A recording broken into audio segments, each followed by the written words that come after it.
Let's see Kumaraswamy ಅವರಿಗೆ ಏನು ಖಾತೆ ಸಿಕ್ಕಿರಬಹುದು, ಸೋಮಣ್ಣ ಅವರಿಗೆ ಏನು ಖಾತೆ ಸಿಕ್ಕಿರಬಹುದು, ಇವೆಲ್ಲದರ ಬಗ್ಗೆ ಇನ್ನೊಂದು ಸ್ವಲ್ಪ ಹೊತ್ತಿನಲ್ಲಿ probably we will get updated. ನಮ್ಮ ಜೊತೆಗೆ ವಿಕ್ರಮ್ ದೆಹಲಿ ಪ್ರತಿನಿಧಿ ಲೈವ್ ನಲ್ಲಿ ಜಾಯ್ನ್ ಆಗಿದ್ದಾರೆ. Yes Vikram, what more you have on this?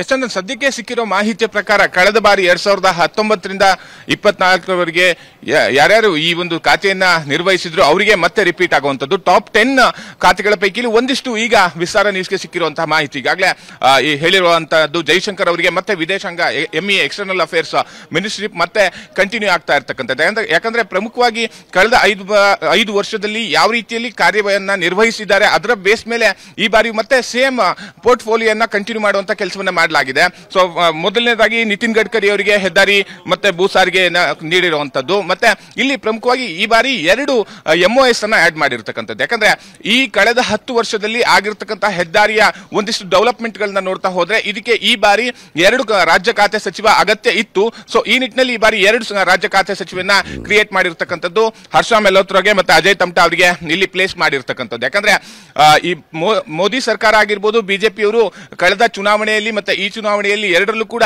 ಯಾವ ರೀತಿಯಲ್ಲಿ ಹೆದ್ದಾರಿಗಳನ್ನ ನಾವು ಅಪ್ಡೇಟ್ ಮಾಡಲಾಗಿದೆ, ಹೆದ್ದಾರಿಗಳನ್ನ ಯಾವ ರೀತಿಯಲ್ಲಿ ನಿರ್ಮಾಣ ಮಾಡಿದ್ದೇವೆ, ಕಾಂಗ್ರೆಸ್ ಸರ್ಕಾರ ಇದ್ದಂತ ಸಂದರ್ಭದಲ್ಲಿ ಹೇಗಿತ್ತು ಅನ್ನೋ ಎಲ್ಲಾ ಮಾಹಿತಿಯನ್ನ ಈ ಒಂದು ಚುನಾವಣಾ ಪ್ರಚಾರದಲ್ಲೂ ಕೂಡ ಬಳಸ್ಕೊಂಡಿದ್ರು. ಅದಲ್ಲದೆ ಕಳೆದ 10 ವರ್ಷದಲ್ಲೇನೆ ಸುಮಾರು 90,000 ಕಿಲೋಮೀಟರ್ನಷ್ಟು ನಾವು ಎಕ್ಸ್ಪ್ರೆಸ್ ಹೈವೇಗಳನ್ನ ನಿರ್ಮಾಣ ಮಾಡಿದ್ವಿ ಅಂತ ಹೇಳಿ. ಅದಕ್ಕೆ ಪ್ರಮುಖ ಕಾರಣ ಅಂತ ಹೇಳಿ ಎಲ್ಲರಿಗೂ ಕೂಡ ಗೊತ್ತಿರುವಂತದ್ದು ನಿತಿನ್ ಗಡ್ಕರಿ ಅವರು. ಸೊ ಈ ನಿಟ್ಟಿನಲ್ಲಿ ಮತ್ತೆ ಇನ್ನೂ ಒಂದಿಷ್ಟು ಪೆಂಡಿಂಗ್ ಪ್ರಾಜೆಕ್ಟ್ ಗಳು ಇರ್ತಕ್ಕಂಥದ್ದು. ಇವತ್ತು ಕ್ಯಾಬಿನೆಟ್ ನಲ್ಲಿ ಆಗಿರ್ತಕ್ಕಂಥ ಚರ್ಚೆಯಲ್ಲಿ ಪ್ರಮುಖ ವಿಷಯ ಅಂತಂದ್ರೆ ಯಾವೆಲ್ಲ ಪೆಂಡಿಂಗ್ ಪ್ರಾಜೆಕ್ಟ್ ಗಳಿದೆ ಅದನ್ನ ಮತ್ತೆ ಕಂಟಿನ್ಯೂ ಮಾಡುವಂತ ಕೆಲಸ ಆಗಬೇಕು ಅಂತ ಹೇಳಿ. ಈಗಾಗಲೇ ಕಳೆದ 5 ವರ್ಷದಲ್ಲಿ ಒಂದಿಷ್ಟು ಎಕ್ಸ್ಪ್ರೆಸ್ ಹೈವೇಗಳನ್ನ ಮಾಡಬೇಕು, ಇನ್ನೂ ಸಾಕಷ್ಟು ಜಾಗದಲ್ಲಿ ನಿರ್ಮಾಣ ಮಾಡಬೇಕು ಅಂತ ಹೇಳಿತ್ತು. ಫಾರ್ ಎಕ್ಸಾಂಪಲ್ ಇಲ್ಲಿ ದೆಹಲಿಯಿಂದ ಲಕ್ನೋಗಿರುವಂತಹ ಯಮುನಾ ಎಕ್ಸ್ಪ್ರೆಸ್ ಆಗಿರ್ಬೋದು, ಇನ್ನು ಉಳಿದಂತೆ ನಮ್ಮ ಕರ್ನಾಟಕದ ತೆಗೆದುಕೊಳ್ಳೋದಾದ್ರೆ ಬೆಂಗಳೂರು ಮೈಸೂರು ಎಕ್ಸ್ಪ್ರೆಸ್, ಈ ರೀತಿಯಲ್ಲಿ ಹೇಗೆ ಎಕ್ಸ್ಪ್ರೆಸ್ ವೇಗಳಾಗಿರ್ತಕ್ಕಂಥದ್ದು ಅದೇ ರೀತಿಯಂತ ರಸ್ತೆಗಳನ್ನ ನಿರ್ಮಾಣ ಮಾಡಬೇಕು ಅಂತ ಹೇಳಿ ಇನ್ನೂ ಒಂದಿಷ್ಟು ಪ್ರಾಜೆಕ್ಟ್ ಗಳು ಬಾಕಿ ಇದೆ. ಅದರಲ್ಲೂ ಎಸ್ಪೆಷಲಿ ಈಶಾನ್ಯ ಭಾರತವನ್ನ ಎಕ್ಸಾಂಪಲ್ ಆಗಿ ತಗೊಳ್ಬಹುದು. ಅಲ್ಲಿ ಒಂದಿಷ್ಟು ಮತ್ತೆ ಉತ್ತರಾಖಂಡ್ ರಾಜ್ಯದ ಟ್ಯುನೆಲ್ಗಳಾಗಿರ್ಬೋದು ಅಥವಾ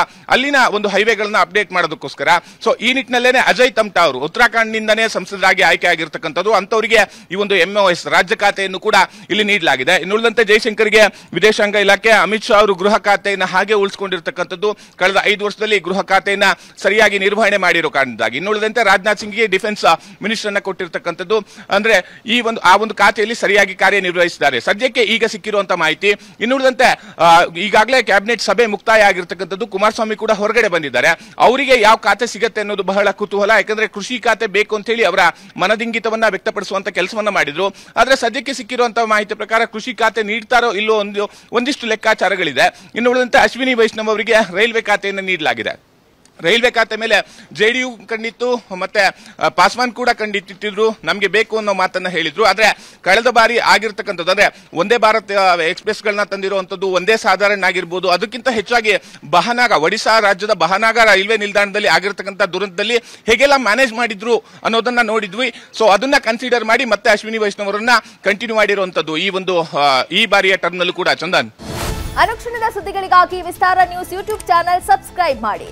ಹೊಸ ಸುದ್ದಿಗಳ ನೋಟಿಫಿಕೇಶನ್ಗಾಗಿ ಬೆಲ್ ಐಕಾನ್ ಕ್ಲಿಕ್ ಮಾಡಿ.